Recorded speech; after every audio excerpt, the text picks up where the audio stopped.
Teacher Jenna and welcome back to my YouTube channel! Maraming nakakapansin sa malaking pagbabago ng face features ko ngayon. And palagi nilang tinatanong kung saan daw ba ako nagpagawa at magkano ang pagpapagawa ko. FYI, hindi ito salamat doc. This is all natural at walang halong chemical. De, joke lang, hehe. Today, i-chika ko na sa inyo kung saan at kailan ako nagpasalamat, Doc. Nagsimula ang lahat ng ito nang lumipad ang aming team papunta sa Pilipinas. Wait, parang maling Pinas yung pinuntahan ko. Char!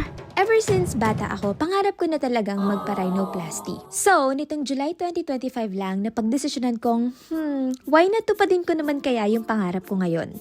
Kaya naman noong July 9, 2025, agad na akong sumugod sa aking fairy godfather na si Dr. John Seneca. Excited na ako! Hindi naman obvious, diba?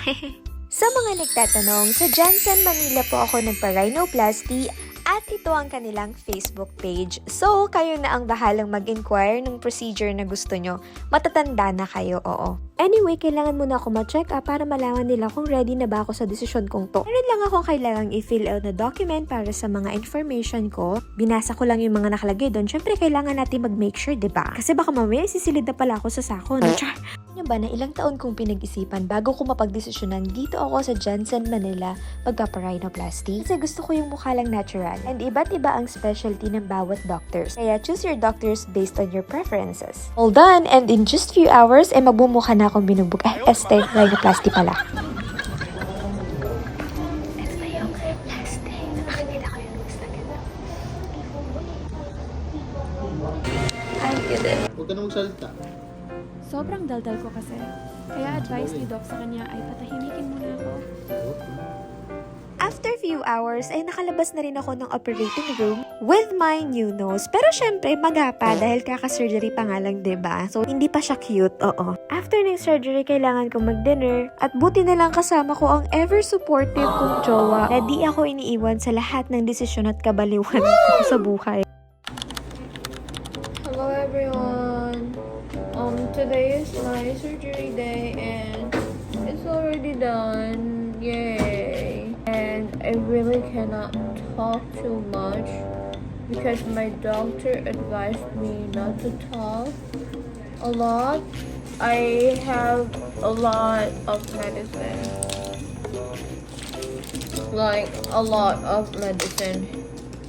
It's really painful, but I could rate it like 6.5 out of 10 pain. Oh my god, it all fell down, so I'm gonna show you my medicine. This medicine cost me like 3,000 from Johnson, Manila.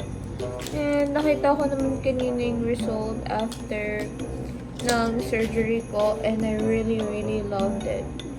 And after my surgery, I was advised to go back tomorrow in the morning because they need to clean it. The nurses told me that they do not allow the patients to clean the nose or to do some dressing for the first time, so they're gonna do it. Yeah, and I'm very happy because this has been my dream for a very long time since I was a child, and no.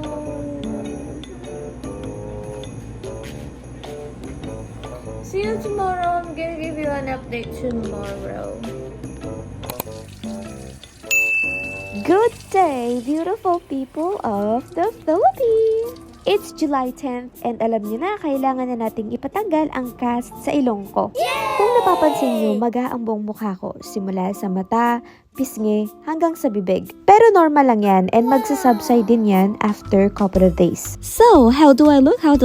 Syempre mukhang avatar, diba? Pero manalig lang tayo sa powers ni Doc. Sa mga nagtatanong, silicone nga pala ang pinalagay ko sa ilong ko. 85,000 pesos ang silicone rhinoplasty. Plus, meron pa silang dinagdag na procedure para magmukha siyang natural. Bukod doon, itinanggal din yung hyco threads ko, and including the medication, ang total expenses ko ay 123,000 pesos. Sobrang sulit niya sa akin dahil ang ganda ng experience ko sa Jensen Manila. Anyway, this is my first day post-off before removing the cast. And this is my second day post-off pagkaalis ko ng clinic. Halos pa yung buong mukha ko, diba? As much as possible, palagi ako nagko-cold compress para mabawasan ang pamamaga nito at matulungan yung katawan ko sa pag-recover. Ito na nga pala yung araw na tinanggal na yung tahe sa ilong ko. By day 10, napakaganda ng healing ng ilong ko. I never felt any discomfort sa journey nito. Napakaganda ng ilong ko by day 20 kasi kung makikita nyo naman, nag-subside na yung pamamaga niya.